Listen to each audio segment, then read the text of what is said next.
गरुड़ पुराण अनुजाई जेतेबेले गरुड़ देव भगवान विष्णु को पचारती, हे प्रभु प्रतिटी परिवार रे संतानर जन्म हेबा अत्यंत आवश्यक। हेले मनुष्य तार कर्मफल अनुजाई संतान प्राप्तिर सौभाग्य लाभ करिथाए। से मध्यरे प्रतिटी दंपति पुत्र संतानर कामना करिथांती। हेले आजिर समाज रे पुत्र तार कर्म एवं कर्तव्य भूली जाउछि। तेबे कुहंतु माता पितांक पई पुत्र संतानर कर्तव्य कौन हेबा उचित? उत्तर रे भगवान विष्णु कहती, मनुष्य तार कर्मफल अनुजाई पुत्र संतान प्राप्त करिथाए। जेपरि कर्म सेपरि पुत्र। परिवार रे पुत्र संतानर जन्म हेबा अत्यंत भाग्यर कथा। काहींकि ना सेही पुत्र तार वंश को आगको बढ़ाइबा सह से तार माता पिता को पुत नामक नरकर उद्धार करिथाए। किंतु समाज रे अनेक पुत्र एमिति भी अछंती जेउ माने तांकर पितामाता को अनेक कष्ट देइथांती। तेणु दंपति भाग्य रे गुणवान पुत्र हेबा अत्यंत आवश्यक। नमस्कार दर्शक बंधु, मु सोनाली स्वागत करुछि आपनको आम यूट्यूब चैनल देवदर्शन ओडिया को। दर्शक बंधु, आज आम एही वीडियो माध्यम रे जानिबा गरुड़ पुराण अनुजाई दर्शा जाइथिबा 5 प्रकारर पुत्र विषय रे। पौराणिक मत अनुजाई पुत्र अनेक प्रकारर होइथांती, किंतु आज आम जानिबा गरुड़ पुराण रे वर्णित मुख्य 5 प्रकारर पुत्र विषय रे। सर्वप्रथमे जानिबा ऋण अनुबंध पुत्र विषय रे। ऋण अनुबंधर अर्थ हेउछि ऋण परिशोध करिबा।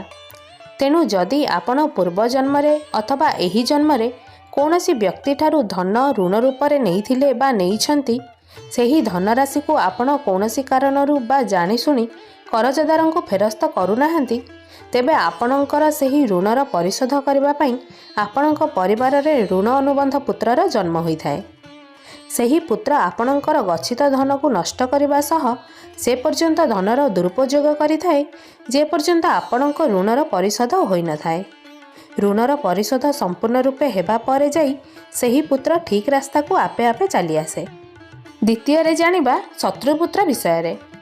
मान्यता अनुजाई जदि आपण आपणक पूर्व जन्म रे काहाकू कौनसी प्रकारर कष्ट बा दुख देइछंती, सेही व्यक्ति आपणक ठारू प्रतिशोध नेबार इच्छा रखी मध्य प्रतिशोध नहीं पारि न थाए, सेही व्यक्ति एही जन्म रे आपणक पुत्र रूपे जन्म नहीं तार पूर्व जन्मर प्रतिशोध भावे आपणको कष्ट देबा सह अनेक सामाजिक अपनिंदा मध्य सुनाई थाए।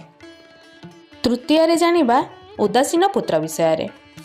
एही भली पुत्र तार जन्म ठारू बड़ हेबा पर्यंत आपणक उपरे उदास होई रही थाए। अर्थात सेही पुत्रर उपस्थिति आपणक जीवन रे कौनसी खास प्रभाव पकाई न थाए।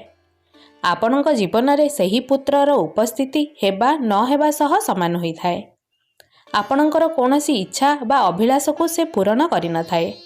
एही प्रकार पुत्र निज पितामाता को ना दुख देई थाए ना सुख देई थाए। सेही पुत्र परे तार माता पितांक ठारू अलगा होई जाई थाए। चतुर्थ रे जानिबा सेवक पुत्र विषय रे। एही प्रकार पुत्र समस्त पुत्र मानक मध्यरे श्रेष्ठ पुत्र बोलाई थाए। मान्यता अनुजाई जदि आपण पूर्व जन्म रे गुरुजन मानकर सेवा करिबा सह कहा मनरे केबे कष्ट देई नाहंती एवं पुण्य कर्म करिसेंती, तेबे तार फलस्वरूप एही जन्म रे आपणको सेवक पुत्रर प्राप्ति होई थाए। सेही पुत्र आपणक कर्मफल द्वारा आपणक कूଳରେ जन्म होई आपणकर समस्त इच्छा पूर्ण करिबा सह आपणक शेष समय पर्यंत सेवा करिथाए। शेषरे जानिबा दत्तक पुत्र अर्थात पोष्य पुत्र बा ज्वाई विषय रे। पूर्व जन्म रे आपणक द्वारा होइथिबा सत्कर्म बा दान पुण्य द्वारा एही पुत्रर प्राप्ति होइथाए। जे निजर न होइथाए मध्य शेष पर्यंत आपणक प्रति तार कर्तव्य करिथाए। एही पुत्र आपणको आपणक जीवन रे अनेक खुशी प्रदान करिथाए। तेणु शास्त्र रे वर्णित अछि आमको आमर कर्म अनुजाई सबु किछि प्राप्त होइथाए, जेपरि धन, पुत्र, स्त्री, भाई, बंधु, परिवार सबुकिछि।